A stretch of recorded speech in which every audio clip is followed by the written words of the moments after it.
Quest'anno, in collaborazione con la IEM, abbiamo deciso di provare a radunare tutti gli animatori della città di Vittorio Veneto, della Forania e anche di parrocchie come Revine Lago per una formazione animatori in vista del GREST che fosse il più possibile di qualità. È bella un'iniziativa del genere in cui finalmente, dopo tanto tempo, tutta la Forania si riunisce, anche chi magari è stato più latitante in questi ultimi anni, per un tempo di formazione insieme. Tanto per i leader in azione, i più grandi, diciamo, chiamiamoli così, che prenderanno in mano proprio la gestione concreta delle nostre realtà giovanili, estive, GREST, campi scuola e quant'altro, quanto i ragazzi alle prime armi.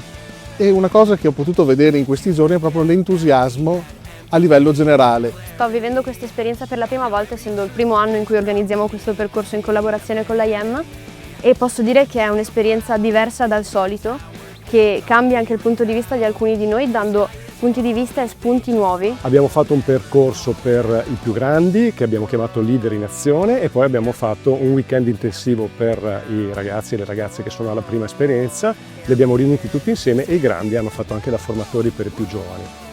Il percorso di formazione ha voluto esplorare tre dimensioni, quella del sapere, quella del saper fare e quella del saper essere. Abbiamo aiutato i ragazzi a riflettere sulle cose importanti da tenere d'occhio e da organizzare prima di iniziare l'attività con i bambini e le bambine, ma anche ci siamo divertiti, abbiamo offerto loro delle occasioni di gioco e intrattenimento da cui poi prendere spunto. L'esperienza mi sta piacendo molto, l'ho trovata molto formativa, ma anche sia dal punto di vista teorico che pratico, perché soprattutto per noi più grandi, diciamo, è importante mettersi in gioco. Abbiamo spiegato ai ragazzi l'importanza che deve avere il gioco nella nostra vita e quindi a maggior ragione all'interno di un centro estivo. Il gioco deve occupare la maggior parte del tempo e soprattutto deve avere un unico scopo, cioè farli divertire. Questo va ad eliminare un po' quegli aspetti di competizione o di performance che possono creare attrito anche tra i bambini e rende più facile la partecipazione di tutti.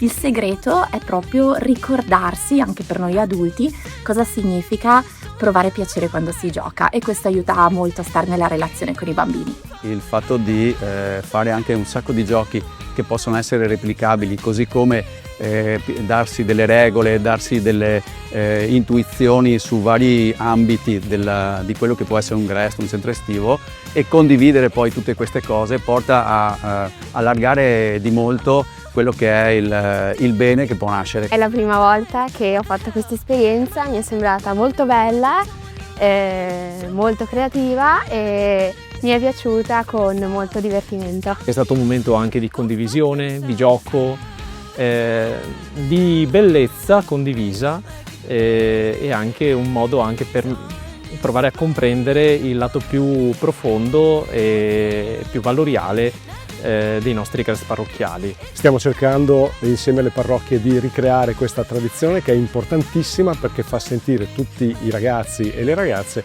parte di un'unica grande realtà che li accomuna in questa bellissima esperienza dell'animazione. Abbiamo ripreso così in modo un po' massiccio, direi, e bello e pieno la collaborazione tra le diverse realtà parrocchiali della città, e questo fa percepire ai ragazzi che non sono soli. Ecco, magari le realtà parrocchiali nella loro singolarità hanno anche qualche fragilità, così anche nel numero talvolta, eppure invece ritrovarsi insieme, scoprirsi, ecco, anche qui Chiesa che cammina insieme è senz'altro un'esperienza bella che fa dire a ciascuno: non sono solo, ecco, c'è qualcuno che cammina con me e anche la Chiesa è bella, è giovane e mi ci trovo bene, sto a casa. Siamo qui per portare bellezza e noi vogliamo bene ai bambini e di conseguenza è un intreccio di bene, il seme anche di Gesù che si espande. È stato un primo passo che ci lancia verso una collaborazione anche futura in cui appunto mettersi insieme per formare una comunità educante per i nostri ragazzi, i nostri adolescenti, che coinvolga anche le famiglie di questa città. Quindi un ringraziamento a tutti coloro che hanno reso possibile questa esperienza. Secondo me è stata una bella iniziativa per cercare di unire i vari gruppi di animatori di Vittorio Veneto e spero che si possa fare anche gli anni prossimi.